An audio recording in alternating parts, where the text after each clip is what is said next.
Area অনবরত ইনশাদকে ডাকতে লাগলো, কিন্তু কোনো সাড়া পেল না। বনু, ওকে নিয়ে হাসপাতালে যেতে হবে, নইলে বাঁচানো যাবে না, ওর অবস্থা খুব খারাপ। ঈশাদ, আমি আর যাই হোক ঈশাদকে কিছু হতে দিব না। ঈশাদ প্লিজ ওঠো। কিন্তু ইনশাদ কোনো সাড়া দিল না। আঞ্জুম ভাইয়া, আপনি ওকে ধরেন, আমি আসছি। ইনশাদের মাথাটা আঞ্জুমের কোলে দিয়ে আরিয়া চলে যায়। তারপর নিজের গাড়ির চাবি নিয়ে আসে। আঞ্জুমের সহযোগিতায় ইনশাদকে গাড়ি থেকে তুলে হাসপাতালে নিয়ে যায়। ওখানে সবাই রীতিমতো অবাক হয়ে আছে। বিয়ে বউ অন্য একটা ছেলের জন্য এমন করবে, তাও হয়তো সবার ধারণার বাইরে। আরিয়ার বাবা মাও কিছু বলতে পারে না, কারণ ওনারা খুব ভালো করেই ওনার মেয়ের ব্যাপারে জানে। কিন্তু রাজের হিসাবটা আলাদা। এতক্ষণ যা হয়েছে খুব শান্তভাবে দেখেছে ও। আরিয়ার ইনশাদের জন্য পাগলামি আর আরিয়ার জন্য ইনশাদের ভালোবাসা, কোনোটাই রাজের চোখ এড়ালো না। সবাই যেখানে পরিস্থিতির কথা ভাবছে, সেখানে রাজ অন্য কিছু নিয়ে ভাবছে। এখন কি করব স্যার? আপাতত হাসপাতালে চলো বলেই বেরিয়ে যায় রাজ। এদিকে আরিয়া ইনশাদকে হসপিটালে নিয়ে এসে পাগলের মতো করতে থাকে। বনু, শান্ত হ, ঈশাদের কিছু হবে না। ওর কিছু হলে আমি নিজেকে কখনো ক্ষমা করতে পারবো না। দরকার হলে নিজেকে শেষ করে দিব। এখন এসব না বলে আগে ওকে সুস্থ করো। তখনই ডক্টর এসে ইনশাদকে দেখে ডক্টর ওকে দেখায়। পেশেন্টের অবস্থা খুব খারাপ, মাথায় প্রচণ্ড আঘাত পেয়েছে। ইমিডিয়েটলি 3 ঘন্টার মধ্যে অপারেশন করতে হবে। আপনি যে করেই হোক ওকে সুস্থ করে দিন। আপনি 3 ঘন্টার মধ্যে 7 লাখ টাকা জমা করে দিন। আমাদের বাইরে থেকে ডাক্তার আনাতে হবে। 7 লক্ষ? এত টাকা তুমি এখন পাবে কোথায় বনু? তোমার বাবা... কারোর টাকার দরকার নেই, আমি যে করেই হোক সেই টাকা ম্যানেজ করব। আমি 3 ঘন্টার মধ্যে টাকা নিয়ে আসছি। তুমি ঈশাদের সাথে থাকো, যে করেই হোক আমি ওর কিছু হতে দিব না। তারপর আরিয়া বেরিয়ে যায়। আর ওইদিকে ইনশাদের অবস্থা খুব খারাপ। ওকে অক্সিজেন দেওয়া হয়েছে। ডক্টর ইনশাদকে দেখছে। আঞ্জুম বাইরে দাঁড়িয়ে কাঁদছে। প্রায় 2 ঘন্টা হয়ে গেছে, কারো কোনো খবর নেই। যেহেতু আরিয়া তাড়াহুড়োয় বেরিয়েছে, তাই রাজের একটু সময় লাগছে ওকে খুঁজতে। ও হাসপাতালে চায়, কিন্তু আরিয়াকে পায় না। আরিয়া কোথায়? আর ঈশাদের অবস্থা কেমন? আঞ্জুম রাজের কথা শুনে বেশ ভয় পায়। রাজ ইনশাদের ক্ষতি করবে ভেবে রাজকে কিছু বলে না, শুধু গোঙানি দিয়ে কাঁদে। আমি তোমাকে কিছু বলেছি? কোথায় ঈশাদ? খুব জোরে ধমকে চিল্লিয়ে, কিন্তু আঞ্জুম কিছু বলে না। তখনই সাদ আসে। স্যার, ঈশাদ 302 নম্বর কেবিনে আছে। হোয়াট? অবস্থা খুব খারাপ, ইমিডিয়েটলি অপারেশন করতে হবে। তাহলে এখনো বসে আছো কেন? টাকার জন্য। মানে যত টাকা লাগুক ওর অপারেশনের ব্যবস্থা করো। Okay sir. তার আর কোনো দরকার হবে না মিস্টার রাজ। বনু, তুই এসেছিস? মোটা শরীরের ভার হাঁটতে পারে না, তবুও দৌড়ে আরিয়ার কাছে যায়। তুমি চিন্তা করো না আঞ্জুম ভাইয়া, তোমার বনু আছে না, কিচ্ছু হতে দেবে না সে ঈশাদের। কাঁদতে কাঁদতে, যাও এই টাকাগুলো কাউন্টারে জমা দিয়ে দাও। কাগজে মোড়ানো টাকার বান্ডেল হাতে দিয়ে। আচ্ছা। আরিয়া তুমি? আমার ঈশাদের চিকিৎসার জন্য আপনাকে ভাবতে হবে না মিস্টার রাজ। আরিয়া যতদিন বেঁচে আছে ততদিন ও নিজেই পারবে। তুমি? এবার আরিয়া খুব জোরেই রাজকে একটা থাপ্পড় মারে। কেঁপে ওঠে রাজ, মাথা নিচু করে দাঁড়িয়ে আছে। এটাই তো চেয়েছিলেন না আপনি? এটাই আপনার প্ল্যান ছিল আমাকে হাসিল করার জন্য। আপনি ঈশাদকে কিডন্যাপ করেছিলেন, তারপর ওর এই অবস্থা করেছেন যাতে আমাকে পেতে আপনার কোনো বাধা না থাকে। কি দোষ করেছিল ও বলতে পারেন? কোন পাপের সাজা দিচ্ছেন আমাকে? আমাদের দুজনের সাজানো জীবনটাকে এক নিমিষেই ধ্বংস করে দিলে। যেখানে আজ আমার সাথে ওর থাকার কথা, সেখানে আজ ওর মৃত্যুর সাথে লড়াই করছে। কেন করেছেন আপনি এসব? একটু কি বিবেকে বাঁধলো না? যেই ছেলেটা কোনোদিন আমার চোখে পানি আসতে দেয়নি, আজ আপনার কারণে তার জীবনের জন্য কাঁদছি আমি। কেন করলেন এমন? কেন শেষ করে দিলেন আমাদের দুজনকে? যাকে ছেড়ে কোনোদিন থাকিনি, আজ সারা জীবনের জন্য তার থেকে আলাদা করে দিলেন আমাকে। সত্যি করে বলছি, আজ যদি ঈশাদের কিছু হয়ে যায় তবে মনে রাখবেন আমি নিজেকে শেষ করে দিব। কাঁদতে কাঁদতে রাজের শার্টের বাটন ছিঁড়ে একে ধরে ওর পায়ের কাছে বসে পড়ে। আই এম সরি আরিয়া, আমি এমনটা চাইনি। আমি শুধু তোমাকে চেয়েছি, কিন্তু কি হতে কি হয়ে গেল নিজেও বুঝতে পারছি না। বনু, ডক্টর অপারেশন শুরু করে দিয়েছে। ঈশাদ নিজের 2 চোখ মুছে অপারেশন থিয়েটারের কাছে যায় আর কাঁদতে থাকে। সাদ, খুব জোরে চিল্লিয়ে। জি স্যার। যাদের ইশাদকে কিডন্যাপ করার কথা বলা হয়েছে তাদের ডাক। আমি এই মুহূর্তে ওদের সাথে দেখা করতে চাই। Okay sir. বেশ কিছুক্ষণ পর রাজ ওই লোকগুলোর কাছে যায়। তোমাদের শুধু ইশাদকে বেঁধে রাখার কথা বলা হয়েছিল, তাহলে ওরা এমন অবস্থা কেমন করে হলো? লোকগুলো নিজের মুখ চাওয়াচাওয়ি করলো। তারপর ওদের একজন বলল, স্যার আসলে ছেলেটা অনেক বেশি পাগলামো করছে, অনেক কষ্ট করে ওকে আটকাতে পারেননি, তাই বাধ্য হয়ে। তাই বলে মারবে? তাও এইভাবে? স্যার লোকটাকে এমনভাবে মেরেছি আর একটু হলেই মরে যেত, কিন্তু তবুও আটকাতে পারিনি। ঠিক বিয়ে অবধি চলে গেছে।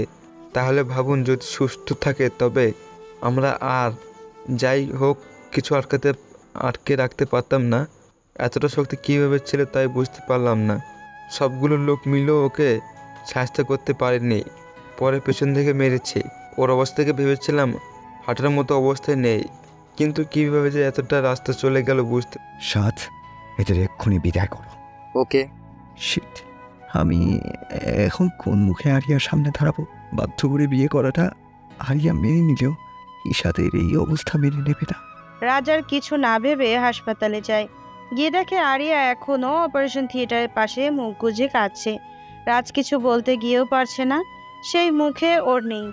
এভাবে অনেকক্ষণ কেটে যায়। তারপর ডক্টর বের হয়। কি হয়েছে ডক্টর? ইশাদ কেমন আছে?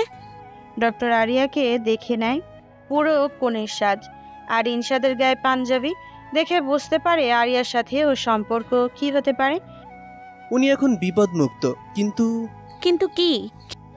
দেখুন, যেহেতু ওনার মাথায় আঘাত লেগেছে তাই কি? উনি কোমায় চলে গেছেন। ওনার কবে জ্ঞান ফিরবে বা আদৌ ফিরবে কিনা সেটা বলা যাচ্ছে না। আরিয়া আর কিছু বলতে পারলো না, ওখানে মাথা ঘুরে পড়ে গেল। আর তখনই রাজ এসে ওকে ধরে নেয়। রাজ আরিয়ার জন্য একটা কেবিন বুক করে সেখানে ওকে শুইয়ে দেয়। ডক্টর চেক আপ করে জানায় অতিরিক্ত স্ট্রেচের কারণে ওর এই অবস্থা হয়েছে। আর কিছুক্ষণ আরিয়ার দিকে তাকিয়ে থাকে। তারপর ইনশাদের কথা ভেবে একটা দীর্ঘশ্বাস ছাড়ে। তখনই সাদ বলে, স্যার, জানেন স্যার আরিয়া ইশাদের চিকিৎসার টাকা কোথা থেকে জোগাড় করেছে? মানে? স্যার, আরিয়া ম্যাম নিজের ফ্যাশন হাউসের নিজের নামের অংশটা বিক্রি করে দিয়েছে। যেহেতু অল্প সময়ে তাই জাস্ট 15 লাখ টাকায় বিক্রি করতে পেরেছে। হোয়াট? বেশ অবাক হয়, কারণ স্বপ্নময়ী ফ্যাশন হাউস আরিয়ার সাধনা ছিল, যা রাজ খুব ভালো করেই জানে। জি স্যার, আর তার অর্ধেকটা কিছুদিন আগে ইশাদের নামে রেজিস্ট্রি করা হয়েছে, আর সেটা আরিয়াই করেছে। কথাটা শুনে রাজ আরিয়ার ঘুমন্ত মুখের দিকে তাকায়। এই রাগী ইগোইস্টিক চেহারার পেছনে যে আরিয়া আছে তাকে হয়তো রাজ চিনতে পারেনি, আর যাকে চিনেছে তাকে হয়তো পাওয়া সম্ভব। স্যার, আমার মনে হয় আবার কোনো ভুল হয়েছে কিনা, তাই তো?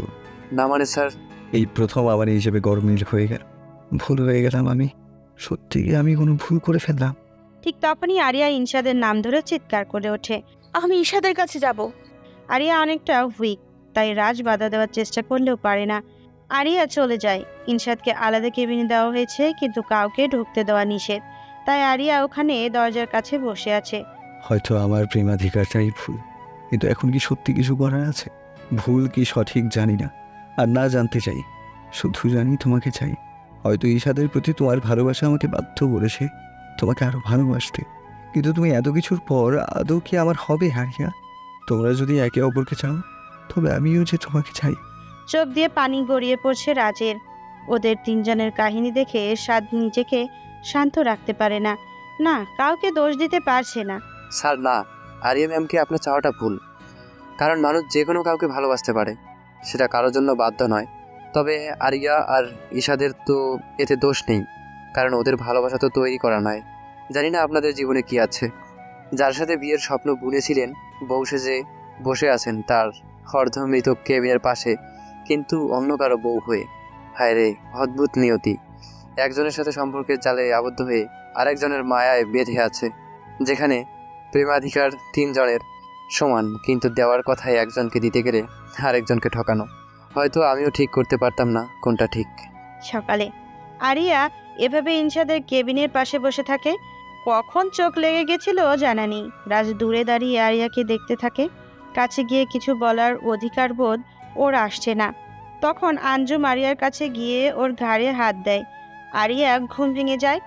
আঞ্জুম ভাইয়া, ঈশাদ। আতঙ্কিত হয়ে ইনশাদের কিছু হয়েছে? শান্ত হবো না, ঈশাদের কিচ্ছু হয়নি। তাহলে কাল রাত থেকে অনেক পরিশ্রম করেছে, এখন বাসায় গিয়ে বিশ্রাম কর। আমি এখানে ওর সাথে আছি। আমি ঠিক আছি, তুমি বরং যাও। নিজেকে দেখেছো একদিনে কেমন হয়ে গেছো? বাসায় গিয়ে রেস্ট নাও। ঈশাদকে এভাবে ফেলে রেখে না, ও সুস্থ হলে। বনু, ঈশাদ এত তাড়াতাড়ি ঠিক হবে না, তাই এখানে থেকে লাভ নেই। আঞ্জুম ভাইয়া, বোনা, কিন্তু তোমাকে শক্ত হতে হবে। ঈশাদের পুরো দায়িত্ব এখন তোমার। তুমি যদি নিজেকে ঠিক না রাখো, অসুস্থ হয়ে পড়ো, তাহলে ঈশাদের কি হবে? ওকে কে দেখবে? কিন্তু আরিয়া, এইভাবে থাকলে তুই অসুস্থ হয়ে যাবি, আর তাতে কি ঈশাদ সুস্থ হবে? তাই বলছি চল তুই। হ্যাঁ বোনু। আরিয়া আর কিছু বলতে পারলো না। সত্যি তো, ওকে এখন অসুস্থ হলে হবে না, কারণ ও ছাড়া ইনশাদের কেউ নেই। ওর কিছু হলে ইনশাদের কি হবে? ওকে কে দেখবে? তাই বাধ্য হয়েই ওদের সাথে যায়। বাসায় গিয়ে আরিয়া ফ্রেশ হয়ে নেয়, তারপর বিছানায় নিজের শরীর এড়িয়ে দেয়। সারা রাতের ক্লান্তিতে চেয়েও আরিয়া নিজের চোখ খোলা রাখতে পারে না, তলিয়ে যায় ঘুমের মাঝে। বিকেলের দিকে আরিয়ার ঘুম ভাঙে। ও হাসপাতালে যাওয়ার জন্য তৈরি হয়ে নেয়, কিন্তু নিচে নেমে ওর মেজাজ গরম হয়ে যায়, কারণ রাজ ওর বাবার সাথে কথা বলছে। উনি এখানে কি করছে বাবা? এটা কি ধরনের কথা আরিয়া? উনি তোমার হাজব্যান্ড। কিসের হাজব্যান্ড? আমি না ওনাকে নিজের হাজব্যান্ড হিসেবে মানি, আর না এই বিয়েটা। তুমি ভুলে যাচ্ছ, উনি নিজে থেকে তোমাকে বিয়েটা করেনি, আমি অনুরোধ করেছিলাম বলেই। আমি এসব শুনতে চাই না। আরিয়া তুমি। প্লিজ আঙ্কেল, ছেড়ে দিন। আমি আরিয়ার উপর কোনো ফোর্স করতে চাই না। কিন্তু কোনো কিন্তু না, যেতে দিন। করা আরিয়া ওদের কথায় কান্না দিয়েই হাসপাতালে চলে যায়। হাসপাতালে গিয়ে দেখে আঞ্জুম ওর কাছে আছে। ভাইয়া তুমি যাও, আমি এসছি। ঠিক আছে বোনু, তুমি থাকো, আমি আসছি। আরিয়া কেবিনে যায়, ইনশাদের পাশে গিয়ে বসে। খুব নিশ্চিন্তে শুয়ে আছো তাই না? যখন তোমাকে আমার দরকার তখন আমাকে ছেড়ে একা একা পড়ে আছো। এই তোমার ভালোবাসা, এই তোমার ফ্রেন্ডশিপ। ইনশাদের হাত ধরে ডুকরে কেঁদে ওঠে আরিয়া। এভাবেই কেটে যায় প্রায় 4 মাস। ইনশাদের অবস্থার কোনো পরিবর্তন ঘটেনি। আরিয়া নিজের সব কাজ শেষ করে বাকি সময় ইনশাদকে দেয়। যেহেতু নিজের নামের অংশটা বিক্রি করে দিয়েছে, সেই টাকা দিয়েই ইনশাদের চিকিৎসা চলছে। যদিও ইনশাদের নামের অংশটা ওর, তবুও ও ইনশাদের নামেই সেখান থেকে বিজনেস আগাচ্ছে, কারণ অনেক ঠকেছে ছেলেটা। আর না, ওদিকে রাজ এতদিনে একেবারে জন্য আরিয়ার সাথে কথা বলতে পারেনি। আরিয়া একেবারে জন্যও অ্যালাউ করেনি। যতবার আরিয়ার কাছে গেছে ততবার আরিয়া ওকে খুব জঘন্যভাবে অপমান করেছে, কিন্তু তবুও আরিয়ার কাছে গেছে না অধিকার আদায়ের জন্য, নয় ক্ষমা চাইতে। কিন্তু একবারের জন্য সেই সুযোগটা আরিয়া ওকে দেয়নি। রাজ নিজের অফিসে পকেটে 2 হাত গুজে চোখ বন্ধ করে দাঁড়িয়ে আছে। তখনই সাদ এসে রাজের পাশে দাঁড়ায়, কারণ ওই রাজের লাইফের একমাত্র ছায়া সঙ্গী, যে চাইলেই রাজকে ছাড়বে না। কি ভাবছেন স্যার? অনেক তো হলো, আর কত?